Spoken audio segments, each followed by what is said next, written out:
क्योंकि थप्पड़ चाहे गरीब को मारो कि अमीर को मारो, लगता दोनों को ही जोर से है। ऐसा नहीं कि गरीब को तो आदत है भाई जितना भी मार दो तकलीफ नहीं होगी, और अमीर को आदत नहीं है तो उसे एक थप्पड़ भी बड़ी जोर की लगती है। दोनों को उतना ही लगता है। तो आप कुछ भी कहेंगे, अगर आपको वो चीज बुरी लग रही है तो उसे भी उतनी ही बुरी लगेगी, उतनी ही तकलीफ पहुंचेगी। ये दुआएं और बद्दुआएं क्या होती है, यही चीजें हैं। दुआ क्या है? आपने कभी किसी का बहुत अच्छा किया, भला किया, उसने आपको दिल से आशीर्वाद दिया, दुआएं दी कि भाई इसने मेरी सहायता करी, भगवान इसकी रक्षा करे। वो दुआएं कब काम आती है? जब आप पे कोई बहुत बड़ा संकट आने वाला है। कई बार हम कहते हैं ना कि लगा था ये बहुत बड़ा संकट है पर छोटे में टल गया, बहुत कुछ बड़ा हो सकता था। समझ लेना उस समय किसी ना किसी की दी हुई दुआएं आड़े आई थी आपको बचाने के लिए, उसको दुआएं कहते हैं।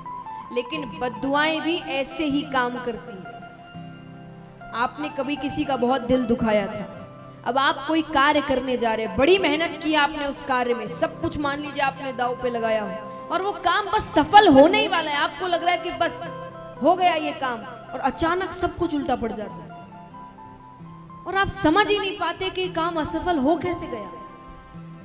उस वक्त किसी की बद्दुआएं आड़े आ गई थी। तो किसी का दिल मत दुखाइए, इससे बड़ा पाप और कुछ नहीं है।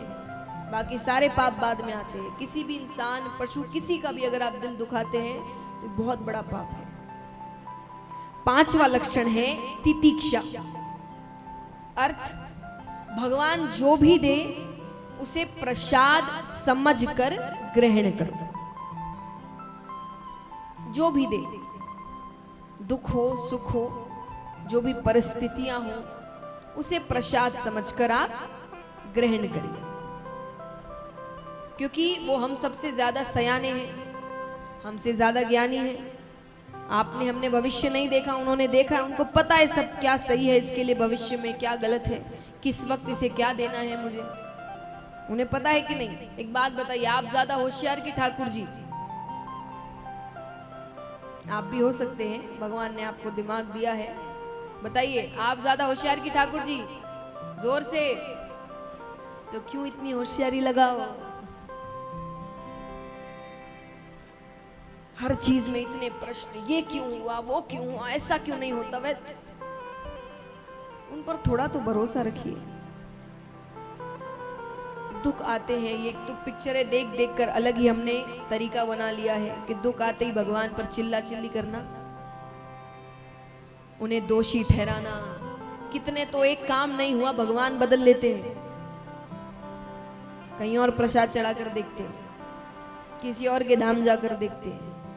इतना भी भरोसा नहीं है भगवान पर।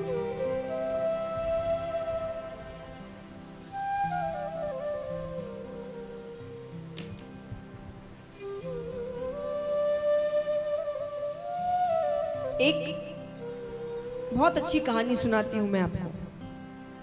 अगर आपने सच में ये कहानी समझ ली या इसकी सीख को समझ के अपने जीवन में उतार लिया, तो अगली बार अगर आपके जीवन में दुख कभी आएंगे भी तो आप उसका सामना बड़े अच्छे से कर पाएंगे, अगर आपने इस कहानी को ठीक से समझा तो।